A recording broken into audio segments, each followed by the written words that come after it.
live. Hello, everyone who's tuning in or who is watching this at a later date. Thanks for joining us today for our demo sneak peek look at the EsriReprojector Transformer in FME 22. And with me, I have Jenna and Neil. So say hi, folks. And Jenna is the product manager for that team, is that right? Responsible. Yeah, team that was responsible for building the EsriReprojector that we'll work through today. Fantastic. And Neil, you were the developer who worked on this. That's right. So, yeah, with help from other developers on the team, but yeah, I've worked a lot with coordinate systems, so that's my area. Fantastic. So, oh, sorry, go on, Jenna, you were saying? I was just going to give Neil some credit. He was the developer that led the project on this side. So. Okay. I'm totally in awe of all of our software developers for knowing the things they do and working on them the way they do. So, yeah.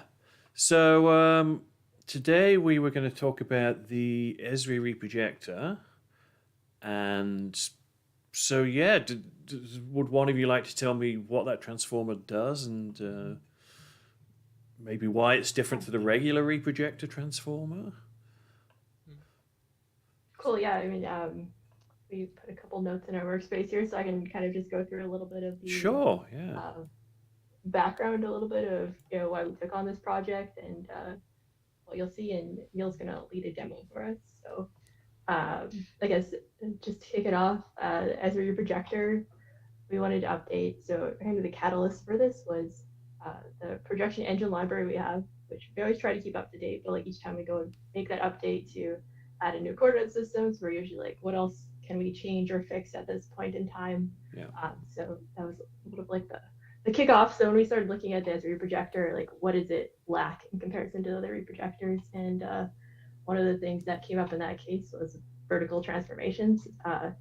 You previously were not able to do in the EsriReprojector, though some of our other reprojectors had that.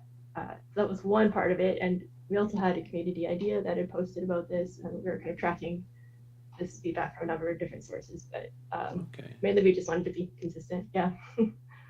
Oh, that's good. And then I like to hear that we do keep an eye on the ideas on the FME community, and so everyone who's watching should be aware that yes, we do look at those and we do take that into account.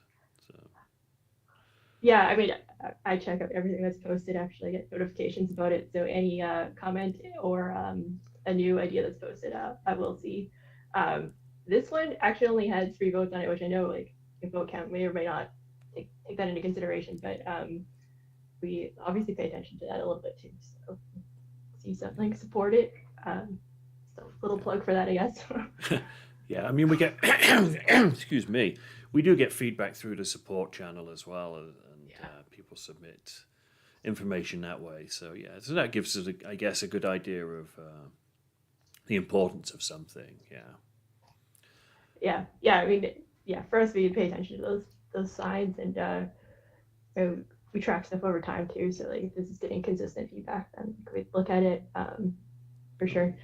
But yes, the other reason we wanted to put this or make this change was to add new functionality that wasn't available in any of our reprojectors, which was time-dependent transformations. Okay.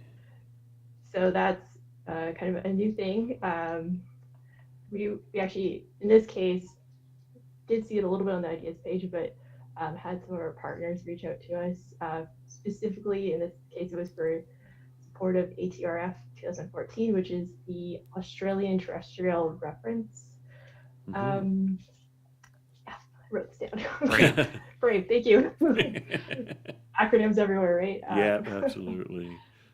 And they, in that, were embracing this basically time-based datum. So in this case, anything with time-based datum would take into account where something's located at a specific time. So as tectonic plates, things move, the world shifts, and your frame of reference for like where something is should shift with it.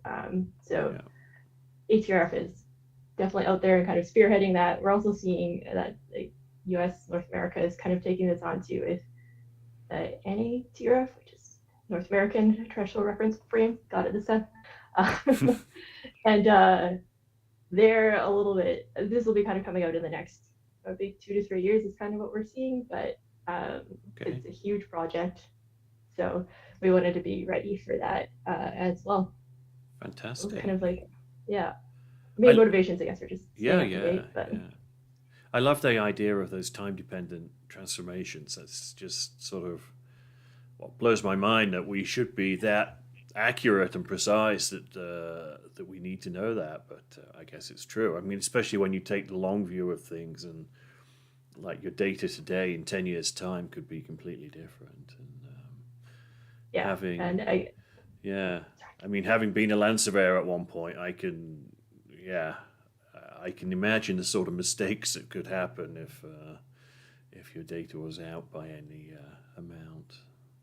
Oh, cool! I didn't realize that was part of this project. So that's great. So, are you going to do a demo for us? Yeah, I can kick off a demo. So I've got pretty simple workspace here. Gonna kick it off. We've got a creator. Not too exciting. Just creating a point. It's got X, Y, Z values. So a longitude, a latitude, and then a height. Longitude and latitude, they're going to be in degrees. So if I actually run this transformation just for the creator, and we can inspect, if I have a background map turned on, I do. You can see this point. It's located in Perth, Australia. Excellent. So we're going to take advantage of that ATRF 2014 dynamic coordinate system that Jenna referenced earlier. I'm going to take this feature that the creator is creating, I'm going to put it into this EsriReprojector, and I have it set up to do this time-dependent transformation. So much like if you've used the EsriReprojector before, setup's very similar. In the horizontal parameters, we've got a source coordinate system. So at the moment, I have it set to GDA 2020, which, if I go look at the details, it's in degrees, it has an EPSG number, and it's defined based on the GDA 2020 datum. I think it stands for Geographic Datum of Australia, I believe. I think that's right. Anyways. Is it true they pronounce it G'day? G'day. They do say G'day 2020, so the older ones, they've got G'day 2000, I think. They've got G'day 1994. Excellent. It's awesome. I like that. Hopefully we got some. Somebody in the chat says, yeah, that's true. So. For my destination coordinate system, I've got the new one, ATRF 2014. So this one is unique compared to G'day 2020 in that it is dynamic. So there's a differentiation between nowadays. The new thing is you've got static datums or static coordinate systems, which are locked into a particular location in time. It doesn't change over time. With new dynamic ones or time-dependent ones, they actually change over time. So this is the interesting part about ATRF 2014. It also has an EPSG number.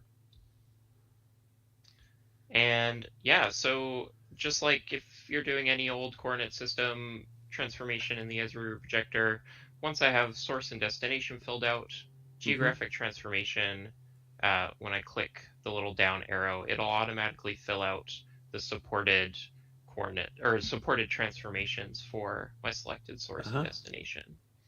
In this case, ATRF 2014 to G'day 2020 at 2020. So you'll notice the at 2020 part is the little clue that this is a time-dependent transformation.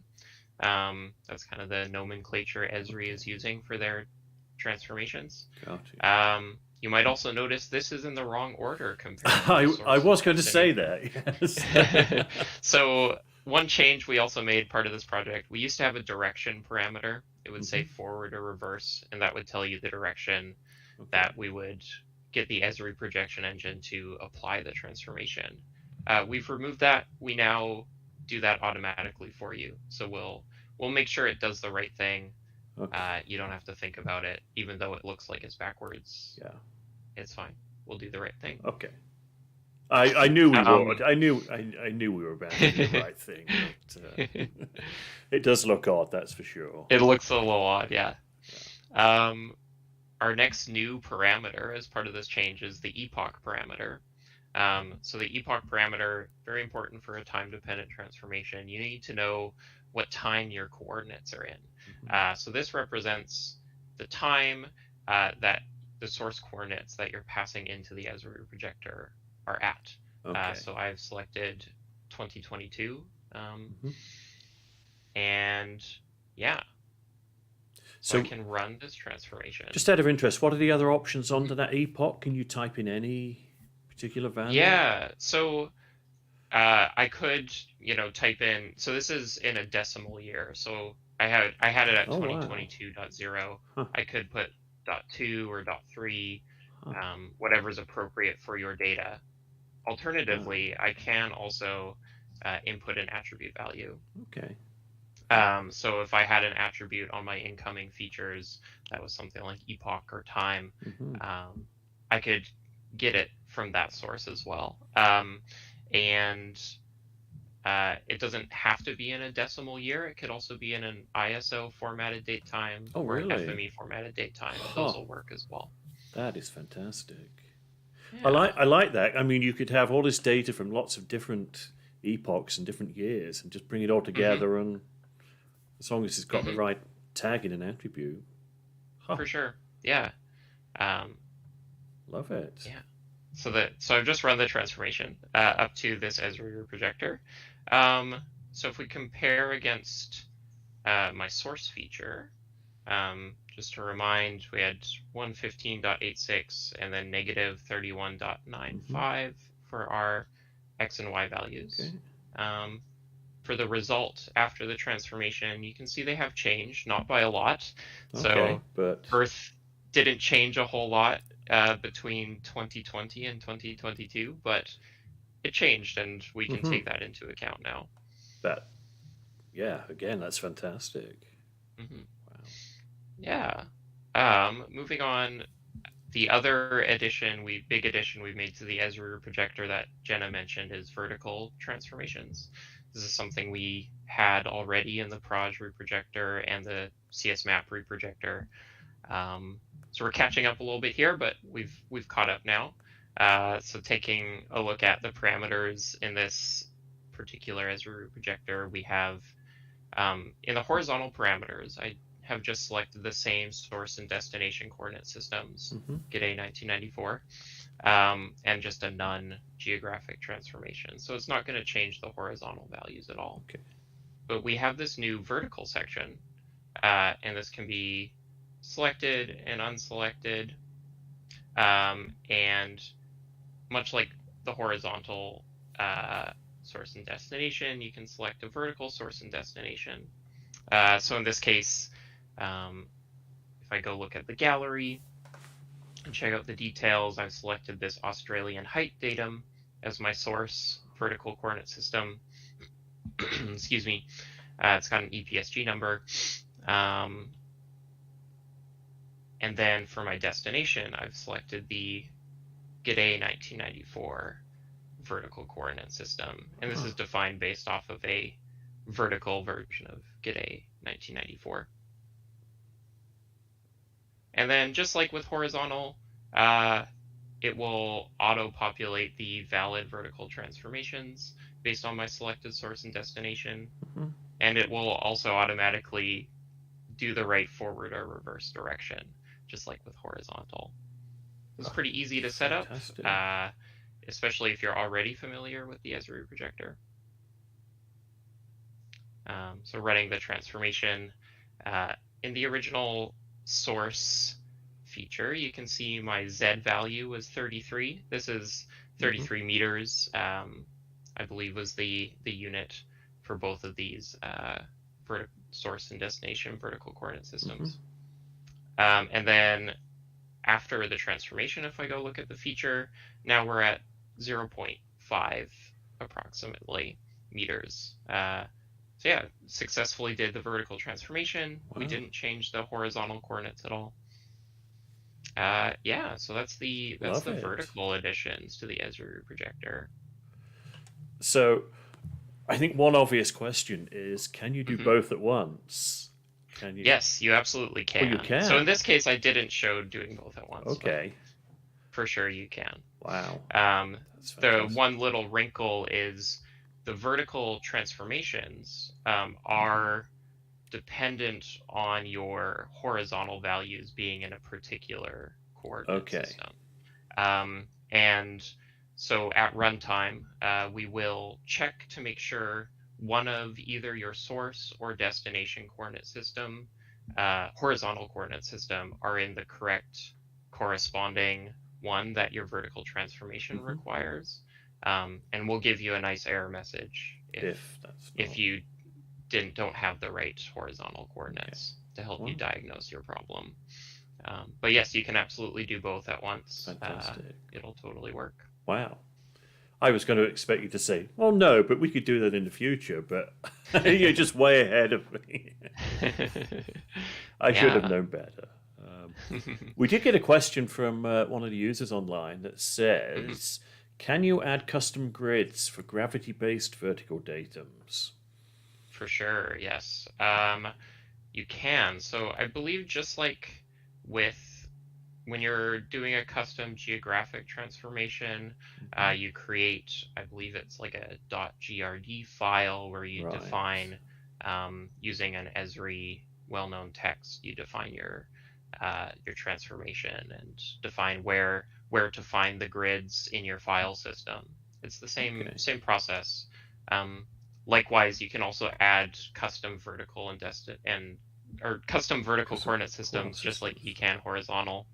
If you go into the gallery, you can import and then import a PRJ, and yeah, you can get your own defined vertical coordinate system that way. That reminds me, we'll also, for example, instead of going into a logger here, I was writing out to an Esri format, Esri-based format, like geodatabase or a shapefile, we will correctly write out the vertical coordinate system as well, just like we will the horizontal coordinate system. So you'll see your data in the right place in your Esri product as well. Perfect. And I'm guessing that's what most people are going to be doing. So mostly, for sure. Yeah, I do have one little bonus for a demo. Oh, we love bonus demos. So I have also set up a transformation using the PROJReprojector. So we also added an epoch parameter to the manual transformation parameters of the PROJReprojector. And this enables us to do a time-dependent transformation in the PROJReprojector. So just like with Esri, your epoch is the time of your source coordinates being passed in. In here, I've put in a proj string, which is the same transformation that we had represented, or we had used in the EsriReprojector a few moments ago. Yeah, and it can do the transformation in the same way. It's a little more complicated in this particular case because I needed to add a couple PROJReprojectors to go from degrees, a geographic coordinate system, into a geocentric coordinate system. These are things that the EsriReprojector does by itself for you, but you need to do it on your own. Okay, that makes sense. Projector. But yeah, so we support it there as well. Absolutely love it. And this might be a stupid question, but other areas apart from Australia, do they support this time-based? Yeah, for sure. Because I know Australia. Also... Oh, sorry. Oh, no, go ahead. I was just going to say Australia. I know seem to be taking the lead on that, but Yeah, they seem to be quicker on the uptake compared to others. Like Jenna had mentioned earlier, our North America version, NATRF, has been delayed a bunch of times, and so it's not going to be released for a couple years at least. But yeah, so there's I believe it's ETRF, which is the European version, and there's also a global version called ITRF, which these other ones are based off of. So the ATRF is based off the ITRF, the global version, just made more precise, more dense for Australia in particular, and I'm sure the North America and Europe versions are similar. I believe there's also time-dependent versions of WGS 84, and I'm sure there's so many more that I don't know of at this moment. Fantastic. Well, that's great.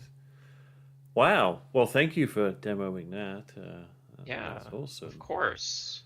We do have a little blurb on what's next. Do you want to take it away, Jenna? Talk about what we're kind of looking forward to. Yeah, sure. I mean, I guess firstly, like, this is obviously in the 2022 beta, so our big thing is try it out, and then of course let us know how it goes for you, whether that's positive or negatively.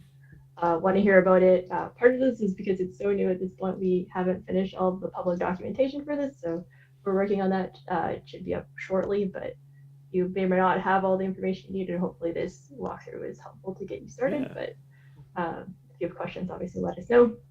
And then, feature-wise, we'll see kind of like what comes in the future, especially as we just saw with the time-dependent stuff. It's pretty early stages, so we've put in. I mean, we'll probably have to end up adding new features as stuff is adopted kind of across the world. So, we realize there may be shortcomings there, but we'll put it on the ideas page. We'll look into it and we'll try and get it added. But fantastic. So Neil, you're part of what we call the commands team. Is that right? CAD. CAD modeling and database. Okay. That's what it stands for. Yes, and coordinate systems as well. And just couldn't get all of that letters together. That's the team that does the most. I swear. That's some of the most difficult formats and the most complicated. So, is there anything in the commands team in the future that either of you can tell us about? That's maybe not coordinate systems, but something else that's going to be a big thing. Just a general, Good question. I'm putting you on the spot. Are we allowed to talk about Revit writing, Jenna? I don't know. Well, there's a couple projects we're investigating. I guess we're at a point where we haven't committed one way or the other, but on the CAD side, we are heavily looking into Revit writing as a potential. We've had a lot of user requests there. Also, doing a major update to IFC, kind of the other CAD thing we're looking at. So, if you have comments on those, we'd like to hear about it. But I mean, for any feedback anyone's excuse me, I'm struggling to talk all of a sudden. Any feedback that anyone has, please do let us know. I'm sure Jenna and all the product managers and developers are always happy to hear that. And so right down in the future somewhere there'll be those coming along. Let's hope. Well, thank you for those demos today. Thank you for everyone who tuned in live. I did see we had quite a few folk, which is fantastic. Somebody mentioned that Good Day is already posing a few issues being dynamic, so they're going to, hopefully this helps them, and I'm sure it will. So, so thanks again to you folks. And I don't know if this is to the users out there. I don't know if we're going to have another sneak peek next week. I got one scheduled, but we'll have to see if I can find a subject to show. But otherwise, thank you for being here today, and thank you to Jenna and Neil. And thanks, folks. I will see you if I can find the mouse. We'll see you. I'll see you online another time.